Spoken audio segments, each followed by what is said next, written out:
Yo, do you guys want to go from good to great? Let's do these 3 things.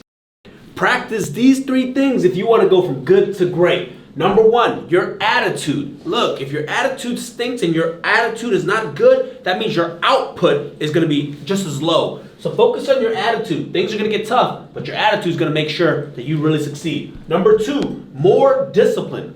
A lot of people want to have the great things, they want to do great things, but they don't have the discipline to make them go from good to great. They say they're going to cold call, they say they're going to prospect, but they don't have the discipline to follow through. So make sure your discipline's on check. Number 3, you have to develop your team. To go from good to great, it's going to take more than one person. You need a team to go very far. You need a team that's going to be on your back, a team that's going to help you develop all the great things that you're going to accomplish. If you agree, hit the like button, hit the follow button, and if you guys have any other things, I want you guys to hit up at the top, other ways to go from good to great. Let's go, like and follow for more.